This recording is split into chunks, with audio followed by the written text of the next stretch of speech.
Shadowlands, an expansion to beat all expansions, are just pretty to look at.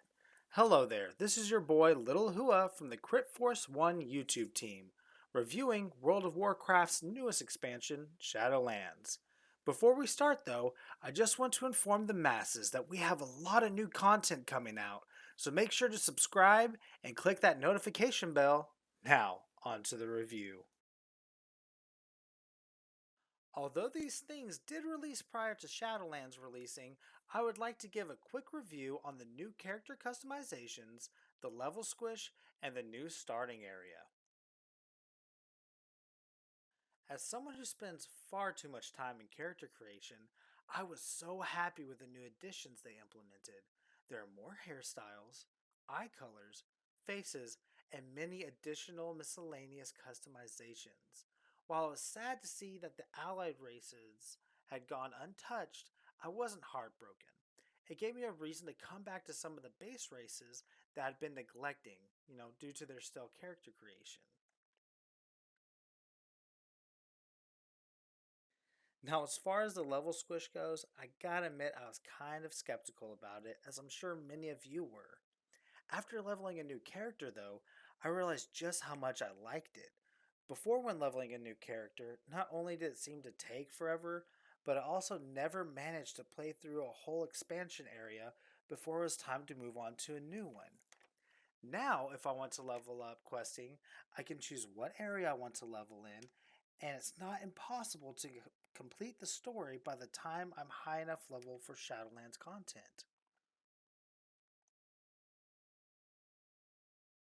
Now, speaking of new characters, I love the new starting area.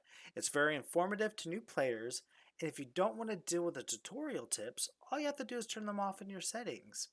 The comedy in the new area is also great. It even helps show you how to emote in one of the quests. There's slight differences between the Horde and Alliance playthroughs as well, which I appreciated. And if you find yourself wanting to go back to the original starting areas for the race you're playing in, no problem. You can choose to opt out of the new area. Okay, now that's out of the way, onto the Shadowlands portion of this review. First and foremost is the story. Don't worry, I won't be spoiling anything, just some info on how I felt about it. As far as it goes, they did do a good job at telling, well, a story. Some areas were better than others. At some points, I was taken out of it just because the story is kind of delayed until you do some things. There was also a decent amount of going back and forth in the same locations that you were just at, so a little annoying. But did anything happen that wrenched my heart or filled me with pride? Not really. Don't get me wrong though, the story was good and there were many parts of it that I thoroughly enjoyed. However, it wasn't really anything to write home about. The things I did love about it, though, was the atmosphere that they created and some of the characters themselves within the stories. I really felt immersed in those worlds, and the characters really added to it in a positive way. Next, we'll be talking about the areas themselves. I'll be going in order that you visit them in the story. The first place that you'll get to visit is the Maw. Ah, yes, the Maw. Let's talk about the positives first. It's pretty, the atmosphere is cool, it's unique, and there's a bounty ass thing that happens there that's kind of cool, I guess. Well, the place is fairly large, which would make using your mounts very useful. Uh, that's right, but that is if you could use your mounts there. Best I can really do is class abilities and druid forms. Found myself being tempted more than once to pay a druid to take me from place to place. If you can ignore that though, the enemies are annoyingly tough until you get your item level up. Though, if you do like a challenge, I'm sure you'll have no complaints, since when you get closer to the end game, you'll be spending a lot of time there, getting a special currency to buy various items. Next destination, Oribos. Oribos, the great cylinder of power in the sky. Honestly, though, I really do like the feel of it. It's also really convenient that it's circular because from the middle you can get to whatever place you need to, no problem. Unless you're like me and can always forget where the bank is. I really don't have any complaints though, that I can think of at least. It's cool, it's convenient, it's a circle. All right, forward to Bastion. Ah, the golden rolling hills of Bastion, full of beauty, blue winged angels, and the most adorable race of owl like creatures you will ever see. Seriously thought about getting an owl after interacting with them. But really, what's not to like about this place? Aside from the angels that, for some reason, like to carry you like an action figure while they're flying with you. But all in all, not a bad place to call home in the afterlife. All right, to Maldraxxus. The land, no, the battlefield of Maldraxxus, full of battle hardened warriors, necromancers, abominations, and more. A place of never ending war where only the strong survive. I love the concept of there being separate factions in Maldraxxus, all fighting to be the top. The aesthetic wasn't my favorite personally, but it is detailed and does fit the atmosphere. The colors, on one hand, though, were a little bland and something we've kind of seen before without enough, I don't know, uniqueness to differentiate.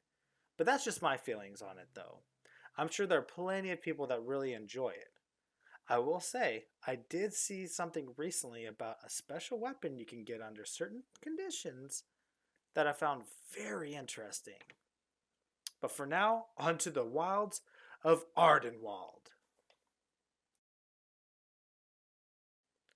While it's not the first magical forest we've seen, they did do a great job of making it unique, full of adorable and hilarious quests. Not to mention the beautiful scenery. I often found myself stopping and just staring at it.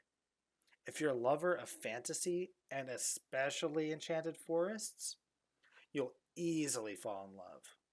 Not to even mention how many great mounts there are to be had.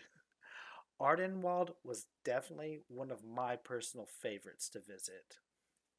But anyways, last, but certainly not least, Ravendreth. If you like gothic architecture and vampires, look no further. The area of Ravendreth does such an incredible job of immersing you into it. Plus, not something we've seen too terribly much. And do any of the other areas have a different color of anima? I didn't think so. But why do they? Doesn't matter. It's cool. Quests were fun and the dialogue funny. Really enjoyed Ravendreth. For our next category, dungeons. I found Shadowlands dungeons do a great job of being fun, unique, and the right amount of difficult. With boss fights, they added a lot of cool dynamics to increase the difficulty.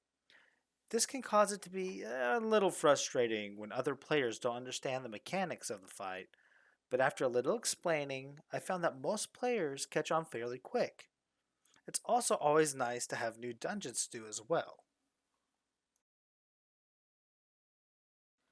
Our final discussion today is Torghast, as I don't feel I have played the raid enough to really give it a fair review. Torghast, though, is amazing. They took an element that a lot of mobile games have nowadays, but put their own spin on it. And I, for one, am for it. You fight your way through rooms and the floors trying to make your way up. And not only are there enemies to fight along the way, but also traps. And as you progress, you can also get anima powers that have special effects.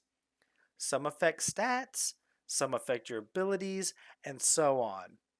Also, if that was enough, there's also a currency you can earn while in there that you can spend at a vendor that appears on certain floors. Torghast is probably one of my favorite additions to this expansion, and I plan to continue to go up it as long as I can. I have really enjoyed Shadowlands, and I feel it adds positively to the World of Warcraft. Now, is it jaw dropping? Maybe a couple things, but not entirely. Is it fun though? Very.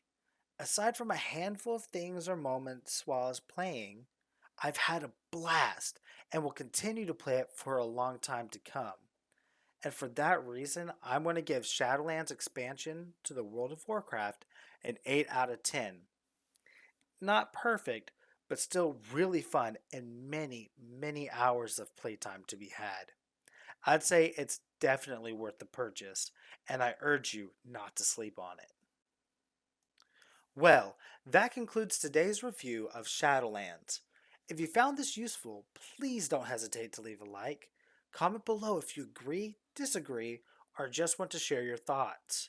If you have any friends that might be on the fence about Shadowlands, please send them this review to help. Once again, this was LittleHooah with the Critical Force 1 YouTube team. Have a wonderful day and see you guys next time.